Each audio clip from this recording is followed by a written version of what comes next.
Alhamdulillahilladzi ahyana ba'dama amatana wa ilaihi nusyur. Alhamdulillahilladzi khalaqana min turab wa khalaqana khalifatan fil ardi lina'malu fiha wa la nufsidu fiha abadan. Asyhadu an la ilaha illallah wahdahu la syarikalah wa asyhadu anna Muhammadan abduhu wa rasuluhu alladzi la nabiyya ba'da. Allahumma shalli ala habibina syafiina wa maulana Muhammadin wa ala alihi wa sahbihi ajma'in, amma ba'd. Qul rahmati Allah Subhanahu wa taala, mari sama-sama kita mensyukuri kehidupan yang diberikan Allah Subhanahu wa taala ini. Mudah-mudahan dengan kita bersyukur Allah berikan keberkahan kepada umur-umur kita, sisa-sisa umur kita yang akan datang.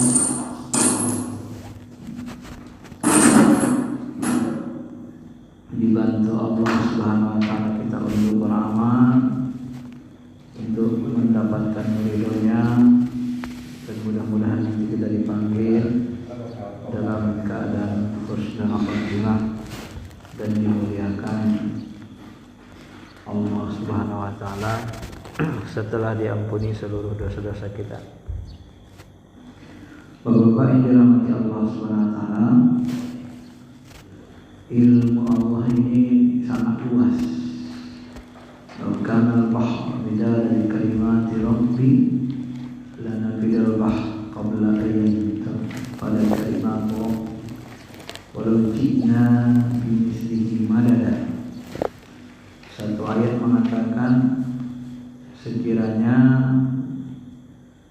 lautan dijadikan sebagai tinta, seluruh pepohonan dijadikan sebagai pulpen, pena untuk menulis ilmu Allah, ayat-ayat Allah Ta'ala,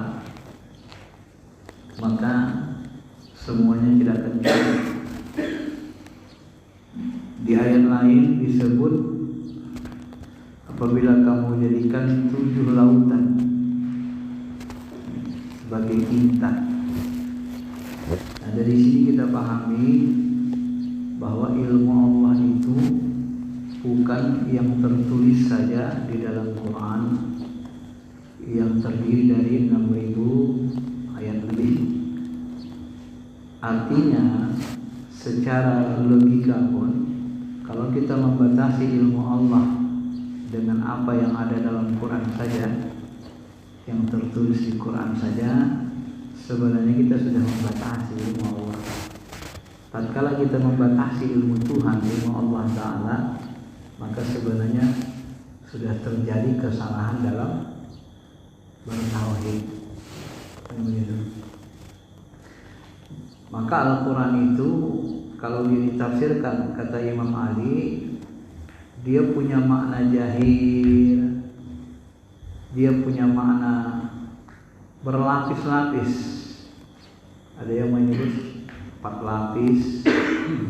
Kalau dikaitkan dengan 4 makom, 4 alam, lapisan alam, ya bisa jadi makna di alam syariat ayat itu begini maknanya, di alam tarikat atau di alam malakut ayat itu begini maknanya, kalau di alam jabarut begini tafsirannya, kalau di alam malakut begini. Boleh jadi juga kita begitu kan, kalau kita mau memahaminya dia 4 lapis, karena masing-masing alam ini isinya berbeda, makom makhluk yang menempatinya juga berbeda, tergantung tingkat kemuliaan. Surganya juga yang kita peroleh nanti beda-beda bentuk surganya, bidadarinya pun berbeda, tingkat akal, tingkat kebeningan rohani, kesucian qalb itu juga beda-beda. Bahkan tingkat akal kepahaman kita juga beda-beda. Kalau boleh diibaratkan seperti kita belajar di sekolah atau SD, dari TK lah dulu ya, TK. Kalau anak TK kan nggak bisa menerima yang berat-berat ya, hanya ngenalin huruf, baca yang kecil-kecil aja dulu. Kemudian naik SD, tambah lagi, tambah kurang bagi-bagi. Naik lagi nanti kalau matematikanya mungkin udah agak rumit kan, mulai masuk sinus kosinus apa gitu. Kalau saya katakan misalnya 1 tambah 1 ya, sama dengan 11, bisa 10, bisa 9, bisa 8. Kalau begini kita ajarkan sama anak SD, mereka hanya tahu 1 tambah 1 pasti 2. Nah, bagaimana perinciannya, kok 1 tambah 1 bisa 5, 1 tambah 1 bisa 10? Gimana itu? Harus ada penjelasannya kan? Nah, mungkin kalau kita jelaskan 1 ayah tambah 1 ibu, lahir anaknya 10. Jadi 1 tambah 1 udah jadi 12. Nah, ada penjelasannya. Karena kalau 1 ayah tambah 1 ibu, nggak mungkin jadi 2. Kecuali dia mandul misalnya, maaf ya kan. Kalaupun 2 bukan 2 laki-laki, 2 ayah, 1 ayah 1 ibu. 1 kambing tambah 1 lembu, nah, lain lagi kan nggak bisa 2 juga. Nah, jadi kira-kira begitulah ya. Kalau Bapak yang dirahmati Allah SWT, jadi memang di dalam dunia spiritual tarekat ini pun tinggi-tinggi ilmunya itu berlapis-lapis. Maka kalau Syekh Abdul Qadir ini kan dia buat 4. Kalau Ibnu Arabi dia buat sampai 7 itu kan, 7 tabaqat, 7 tingkat penjelasannya. Ada lagi sampai 14 perinciannya, ini beda-beda menjelaskannya. Tapi puncaknya sama, kalau masing-masing nanti kalau saya sampai ke Allah, saya sampai ke atap. Tapi variasi ilmu itu luar biasa banyaknya. Bulan lalu alhamdulillah kita dapat izin untuk belajar ilmu dengan Habib Rais. Jadi kita sana dari sekitar jam 9 atau jam 10 lah, dari pagi sampai jam 9 malam. Jadi belajar terus menimba ilmu, berhentinya cuma waktu makan, waktu sholat. Kalau lagi makan pun ngobrol terus, gak berhenti. Dan intinya memang ya itu gitu, setiap mursyid itu keilmuannya beda-beda.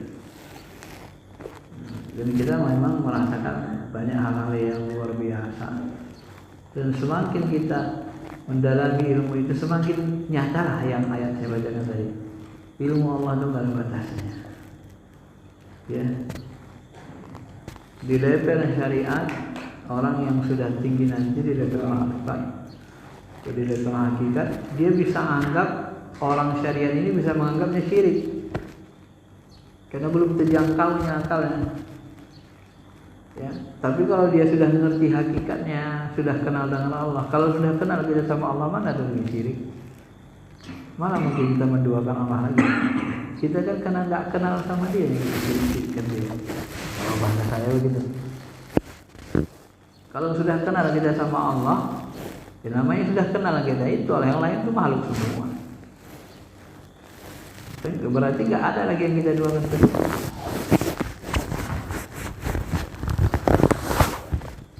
Ma'asyiral muslimin, bapak-bapak yang dirahmati Allah Subhanahu wa taala. Di dalam kitab Syekh Abdul Qadir pun begitu disebut. Dalam perjalanan-perjalanan itu nanti ya, Nggak bisa kita paksakan orang yang di bawah itu harus menerima yang lebih atas. Kalau kita paksakan nanti nggak boleh juga, karena dalam ilmunya itu memang begitu. Nah, jadi ada nanti itu baru kita maklumi aja. Makom-makom itu kalau semakin kita dalami, kita maklum kita. Ada satu yang menarik di situ ilmunya. Beliau itu punya ilmu 3, ilmu nisa'i, ilmu takbiratul ihram. Ilmu nisa'i itu termasuk kan sama ilmu sakratul maut. Ini kan kalau beliau porsinya ini meliputi semua ilmu gitu kan. Kalau kita belajar di Naqsabandi nanti lebih kepada makom-makom zikir kita itu kan. Nah, tapi nanti ujungnya sama. Nah, yang menarik di situ adalah memang ini agak tinggi juga nih. Fabi ayyi ala'i rabbikuma tukadziban. Cuma kita menafsirkan, memahami aja.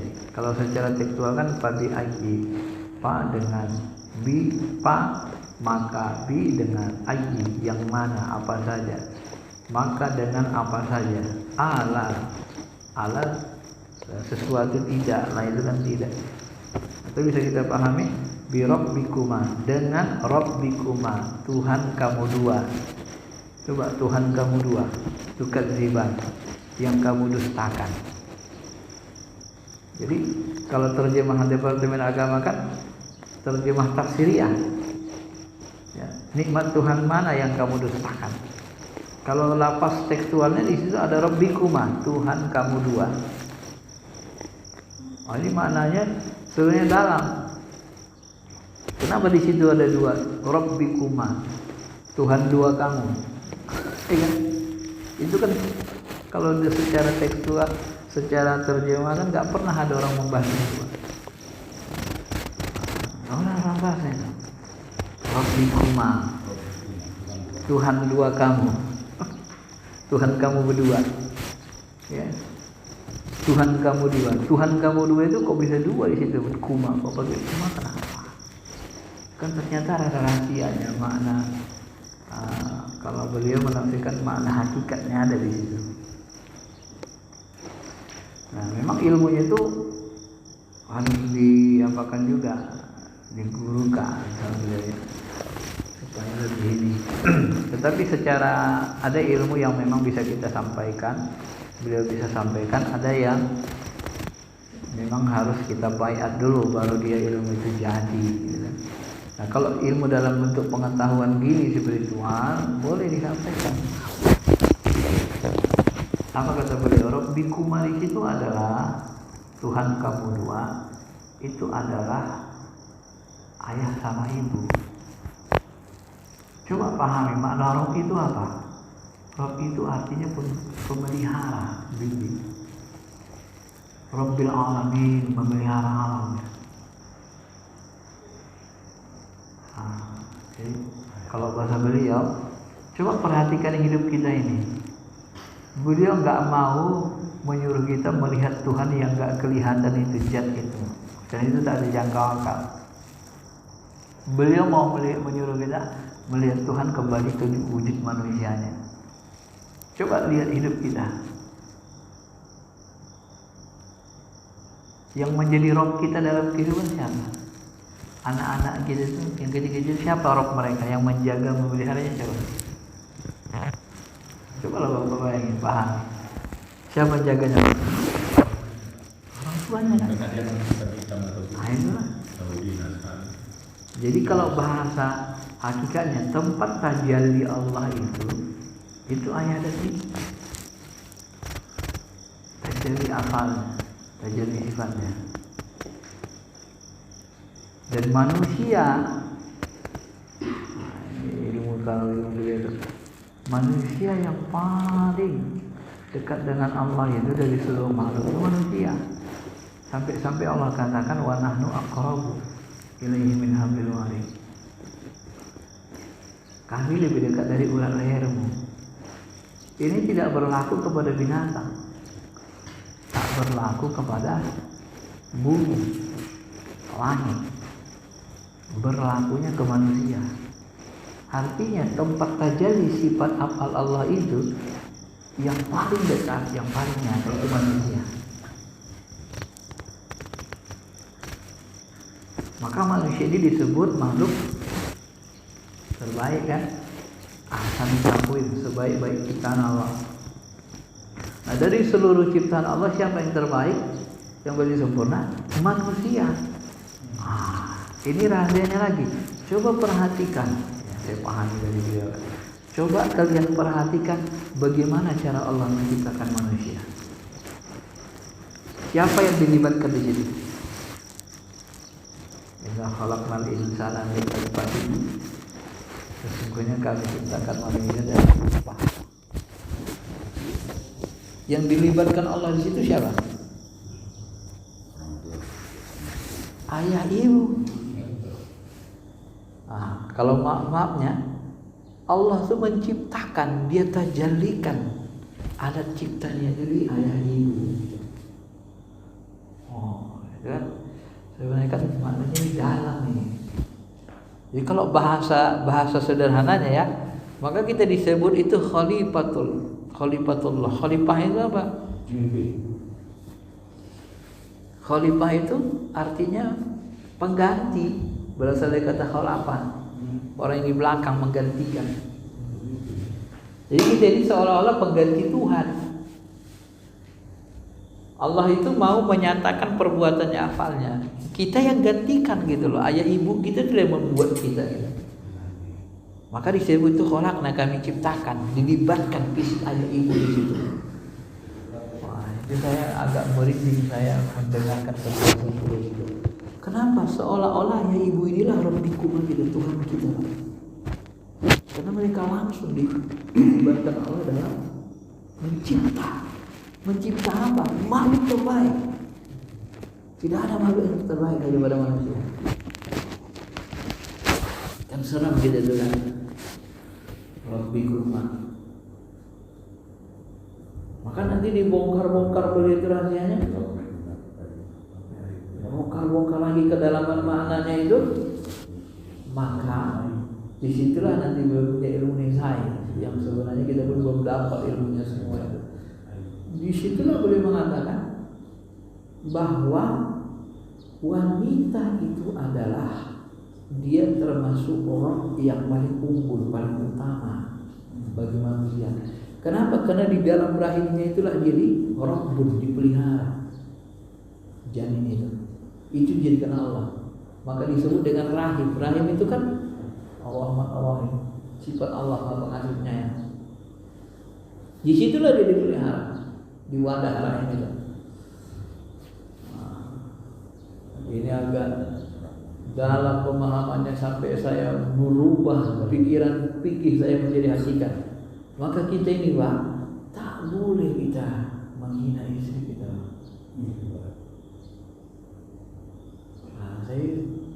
Saya beri menangis, saya berdoa.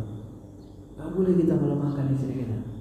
Kalau dalam fikih, kalau bahasanya mohon maaf ya, kalau sekiranya ada manusia sujud kepada manusia, maka aku suruh istri sujud kepada suaminya.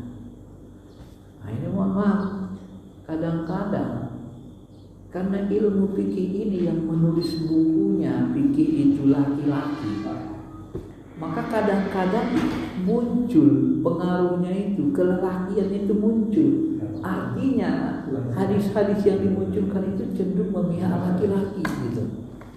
Seolah laki-laki itu di atas pemimpin.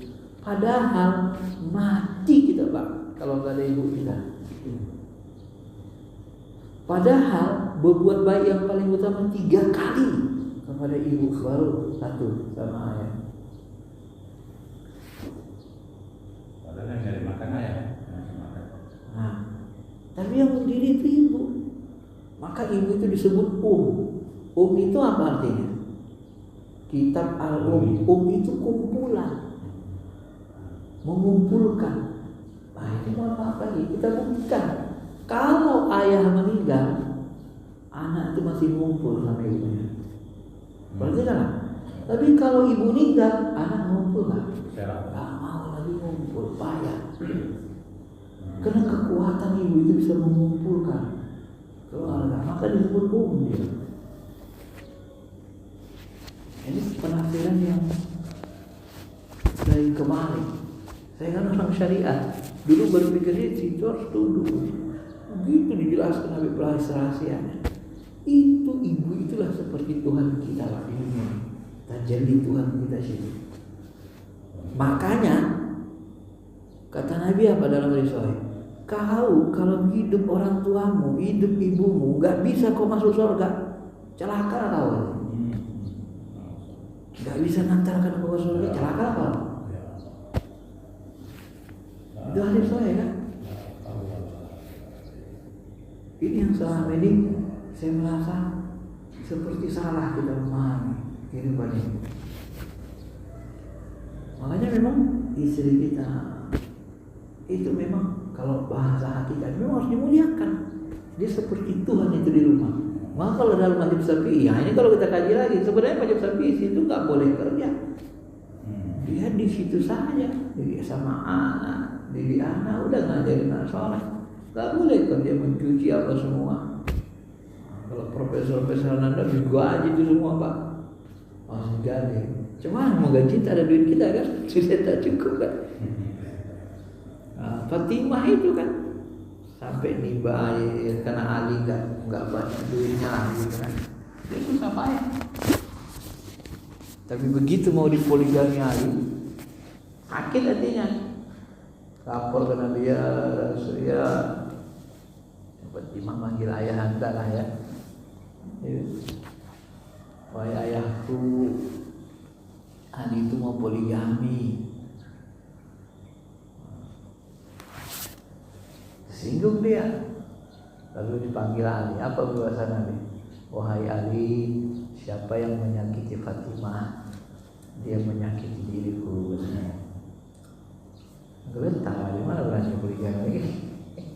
Makanya Ali itu poligami sesudah meninggal Fatimah. Nabi Muhammad poligami sesudah meninggal Fatimah. Khadijah.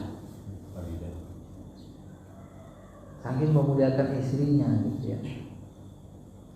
Ustaz, maaf, kenapa justru pembinaan santunan itu kepada anak yatim bukan piatu?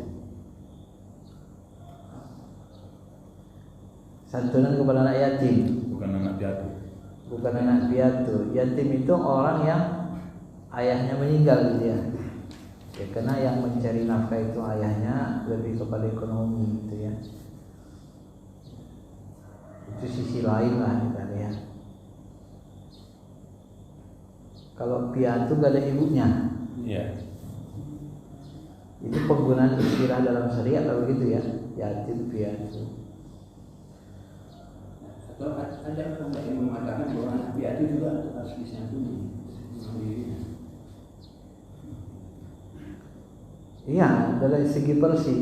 Kalau dari sisi ekonominya, karena yang mencari uang itu ayah, maka impak yang diambil itu kepada anak yatimnya, gitu kan. Tapi kalau dari sisi pembinaannya, robnya, pemeliharaannya, sebenarnya lebih bahaya anak piatu itu. Lebih jahat Pak anak piatu itu, nggak ada ibunya daripada ayahnya. Kan begitu kan? Karena pendidikan anak itu lebih banyak dipengaruhi. Kita kadang ini menang nama aja. Kalau anak kita bagus sukses, yang dipuji ayahnya. Giliran jahat, yang dimaki-maki ibunya. Begitu kehidupan syariat kita kan, itu salah sebenarnya. Padahal sebenarnya yang paling banyak berperan itu, yang paling banyak bersama anak-anak itu sebenarnya itu. Apakah roh kamu dalam bentuk tajalli Allah itu, itulah apa kamu itu, istri kamu itu. Sampai begitu beliau memahami itu. Rabbikuma itu, itulah ayah ibu kita. Maka beliau kalau sholat itu diajari. Cuman saya tidak berani ngajarkannya. Memang mungkin yang ini harus diijazahkan. Walaupun beliau tak menyebutkan. Dan ini juga bisa jadi fitnah kalau kita nggak masuk ke tarekat apa nanti ke wilayah yang lebih tinggi. Kayak kita salam ke kanan, salam ke kiri, itu yang kita doakan ayah ibu kita sesudah salam itu. Lalu gitu.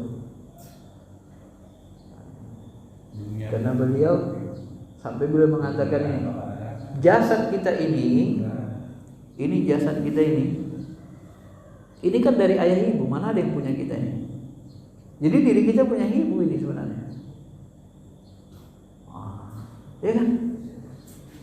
Yang mana yang dari kita coba?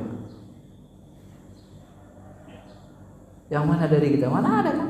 Ini sperma ayah dengan punya ibu. Nah, itulah roh kita, orang tua itulah menjadi roh kita, tajallinya Tuhan itu tadi.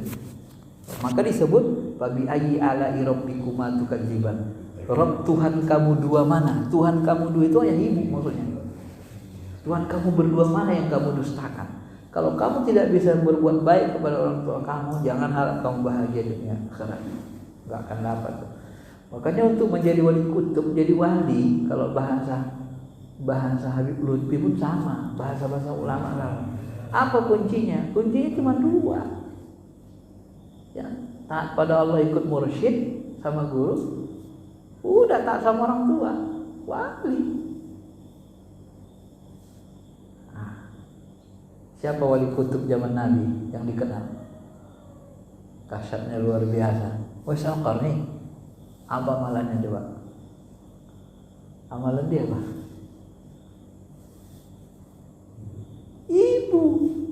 Itu kunci. Ya. Hai Umar, hai Ali, kalau kalian berjumpa nanti dengan seorang yang tangannya ada bekas kena sopak, mintalah doa kepadanya. Minta kalian mau diampunkan dosa kalian. Coba Ali sama Umar disuruh minta doa supaya diampunkan dosanya. Siapa yang doain? Wais Al-Qarni. Kurang tinggi apa maqam Umar sama Ali? Tapi disuruh minta doa. Kenapa? Itu tadi lah. Karena ketinggian derajat rohaninya itu. Khairat tabi'in. Nabi membahasakan dalam Sahih Muslim, sebaik-baik tabi'in, sebaik-baik tabi'in, sebaik-baik pengikutku. Tabi'in itu kan pengikut. Siapa itu? Wais. Kalau kita mau uji konsep, kenapa enggak Nabi sebut sebaik-baik tabi'in, sebaik-baik pengikutku, disebutnya nama-nama lain ahli ilmu? Said bin Abi Waqqas ini. Kenapa jatuhnya Qais Al-Qarni? Itu kan kita pahami karena tingkat spiritual dan tingkat taatnya, sayangnya sama ibunya. Karena ibu itu rohnya. Ya. Maka saya kadang heran juga, mohon maaf. Kadang ini pula penilaian apa yang boleh bisa salah. Kok kadang laki-laki yang kalau bahasa orang kita dibawa ketiak istrinya katanya. DKI. Apa itu DKI itu? Apa istilahnya? Dewas itu. Kok perempuan laki-laki yang DKI itu, saya perhatikan ya, tapi tak bisa jadi salah penilaian tadi. Saya perhatikan banyak yang DKI itu rezekinya lancar gitu. Coba perhatikan dulu, laki-laki DKI itu kayaknya rezekinya lancar gitu ya, dunianya lah ya. Wah. Nah, tadi mungkin karena dibantu juga dengan doa itu tadi, gitu kan. Wah. Maka bahasa Nabi kan ma akraman nisa illa karimun. Tidak ada yang memuliakan wanita kecuali yang orang mulia. Hanya orang mulia yang memuliakan wanita. Wa ma ahanan nisa illa la'inun. Tidak ada orang yang menghina wanita kecuali orang hina. Itu bahasa Nabi. Ini kadang-kadang jarang dimunculkan di sini. Jadi dimunculkan laki-lakinya dengan rijal qom. Padahal rijal di situ lebih ditafsirkan adalah rijal itu kan dari rijlun, kaki. Kenapa disebut rijlun, kaki? Karena rijal itu orang yang bekerja cari nafkah. Nah, dialah yang qawwamuna, pemimpin, memanage. Tapi Hakikatnya yang menjadi Rob memelihara rumah itu tadi istri. Kita hanya kayak manajemennya. Yang melihara semua itu istri. Yang menjadi Rob tadi. Ya. Maka Rabbikuma itu kalau boleh memahami ayah ibu. Ayah ibu. Tempat terjadi Allah. Mereka lah yang mencipta, yang dilibatkan Allah mencipta manusia. Nah, kalau bahasa akalnya, mana makhluk yang lebih mulia dari manusia? Gak ada.